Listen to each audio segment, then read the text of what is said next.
All right, welcome back. Welcome to week 5. Today we are going to work on rotating. So again, quick summary.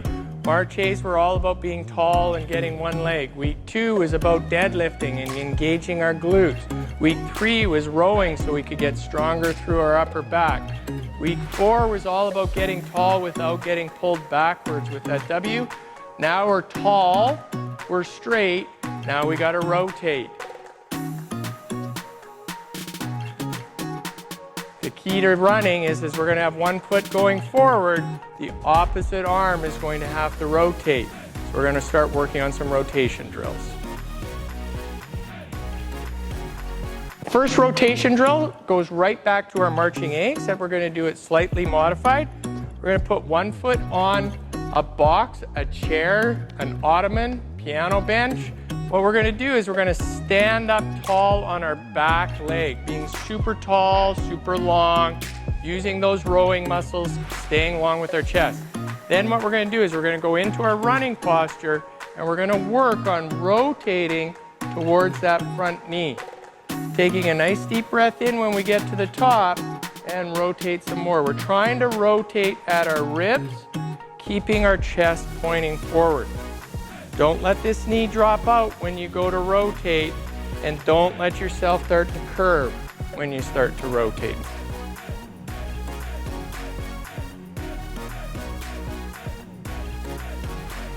The last rotation one that we're going to work on is just like in a push-up lunge rotation. So again, same idea. So this can be a chair. The lower you get, the harder it gets. So it might be with your kitchen counter to start out with. Back foot is straight, front foot is far back as you can go, keeping your heel on the ground. Drive that hip forward, keep that back foot. So now again, we should have our ear, shoulder, hip, knee, ankle, all in one line. Our hands are going to be together in the middle, and we should feel a stretch in our calf in the front. Get a bit of a stretch in our calf on the back. Make sure this knee stays out. And then you push through the opposite hand of the front knee. Bend into our W position that we're back at. And we're going to rotate. And you want to think like you're the pig on the spit. And you're just rotating through your spine, keeping everything square at the bottom, opening up at the front. Push back with this glute on the back leg, and you'll feel it stretch on the front leg. Okay, so the advancement on these two. Number one, for the marching A, you want to be able to get so that you can lift that leg off. Drive into the ground, stay tall, turn your trunk, and you want to get so that you can move your trunk while your hips are still pointing forward and that knee doesn't get pulled to the outside.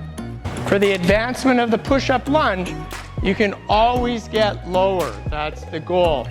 So ultimately, you should be able to do this kind of free. And what we want to think of there is back into our deadlift posture on the one leg. Nice and long. Load up that front leg. That back leg still pushing into the ground to make you nice and long. And then you're going to rotate to that front knee in that W position. Again, make sure that that knee doesn't pull out. And you're going to want to turn and rotate and lift. That's what you can't do. You got to stay down, stay long, straight, and rotate. Alrighty, for reps and sets for this exercise, the goal is to be able to hold that stretch for 30 seconds. So you kind of got to do your times tables to start out with. We'll start with probably like a 5-second hold, which means you need to do 6 reps of it. As you get better, you'll add time, so then it'll be like 3 times 10 seconds, 2 times 15, and so on. And don't be afraid that 30 seconds isn't the goal.